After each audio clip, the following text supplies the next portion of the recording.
જો રાતની રસોઈનો ટાઈમ થઈ ગયો છે અને આજે તો મસ્ત ગરમા ગરમ કઢી અને વઘારેલી એકદમ સરસ કાઠિયાવાડી ખીચડી બનાવવાની છે.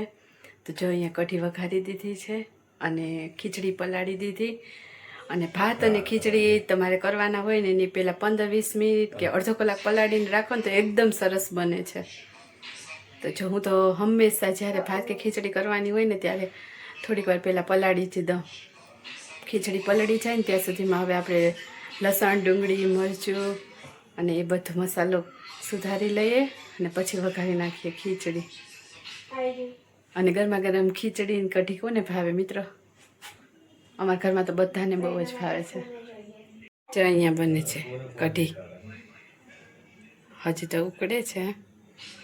હમણાં જ વઘારેલી ખીચડી બનાવવાની છે ને એના માટે આપણે ડુંગળી અને લસણ સુધારી લીધું. અહીંયા ટમેટા સુધારી લીધા. આમાં લઈ લીધા છે તજ, લવિંગ, આખા મરી, બાદિયા અને મરચાઈ સુધારી અને અહીંયા બટાકું સુધારી લીધું. અને અહીંયા કુકરમાં તેલ ગરમ કરવા મૂકી દીધું છે. હવે વઘારી નાખીએ ખીચડી. અને હા, એક સૂકો લીમડો છે એ લેવાનો રહી ગયો, એ લઈ લઈએ. લીલો લીમડો તો હાજર નથી ઘરમાં, આ સૂકો છે એટલે આનાથી કામ ચલાવી લેશું આપણે. અને જો અહીંયા આપણે ખીચડી પલાળી દીધી હતી, કેટલી મસ્ત પલળી ગઈ. જો અહીંયા બને છે ગરમા ગરમ કઢી, બસ ઉકળવા જ આવી છે, હમણાં થઈ જશે.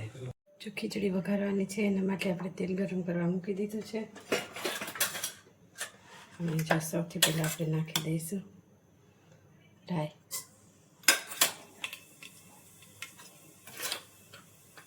રાઈ પછી જીરું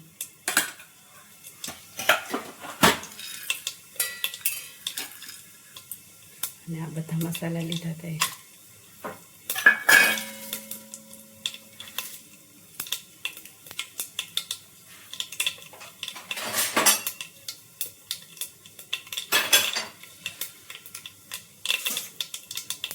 બધા મસાલા થઈ જાય એટલે નાખી દઈશું લીમડો અને હવે નાખી દઈશું ડુંગળી અને લસણ.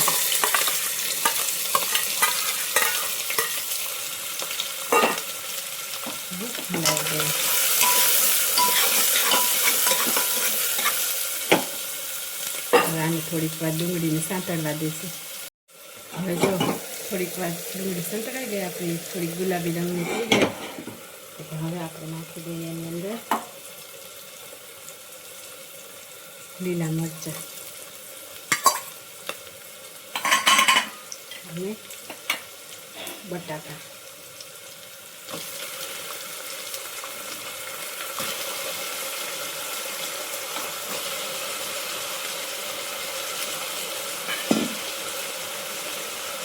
અને ટમેટા.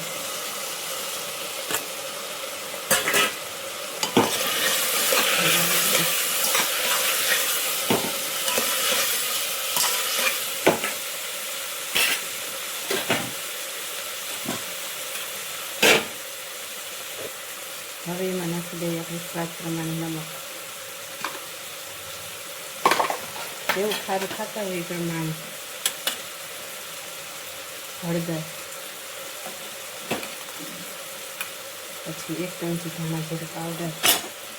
થોડો કલર સારો આવે એની માટે નાખી દઈએ લાલ મરચું.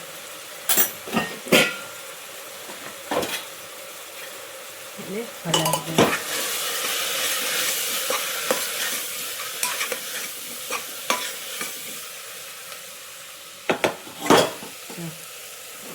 હવે થોડીક વાર આ મસાલા બધા એકદમ સરસ મિક્સ થઈ જાય ને એની માટે થોડીક વાર આપણે સતળાવા દેશું એને. થોડીક વાર થઈ જાય, આપણે મસ્ત એકદમ સરસ મસાલો સંતળાઈ ગયો છે. અને હવે આપણે નાખી દઈએ એમાં આ પલાળેલી ખીચડી છે ને.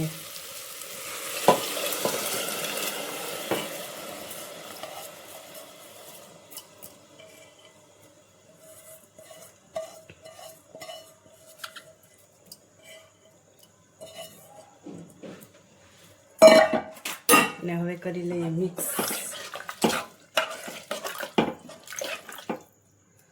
મસાલો સંતળાતો હતો ત્યાં સુધી ગેસની ફ્લેમ થોડીક લો હતી, હવે થોડીક વધારી દઈએ આપણે.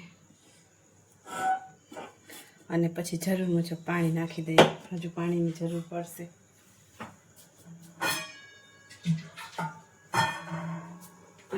ખીચડી બનાવવા માટે મારે નાના પાવડા છે એટલે 2 કે 3 પાવડા જે પ્રમાણે ખીચડી હોય એ પ્રમાણે તેલ તમે મૂકી શકો. ઓછું ખાતા હોય તો ઓછું મૂકવાનું, અને થોડુંક ચડિયાતું તેલ ખાતા હોય તો એ પ્રમાણે મૂકવાનું. અને જો પાણી તો હું અટકરે જ નાખું ખીચડીમાં. પાણી નાખી દીધું અને હવે બંધ કરીને ચડવા દઈએ.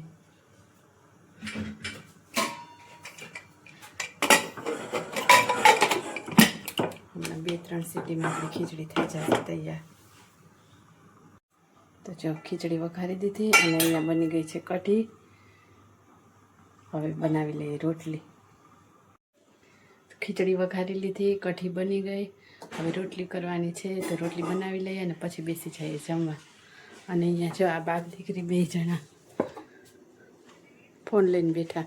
તો જો મિત્રો જમવાનું થઈ ગયું છે તૈયાર. જો આવી વઘારેલી ખીચડી મસ્ત મજાની બની ગઈ છે. અને આમાં છે કઢી અને રોટલી ઓછી જ બનાવી. તો જો ખીચડી થઈ ગઈ છે તૈયાર. લાગે છે ને મસ્ત. અને અસલી ખીચડીની કઢી ખાવાની તો મજા કોઈ અલગ છે. અને આપણે કઢી વાડકીમાં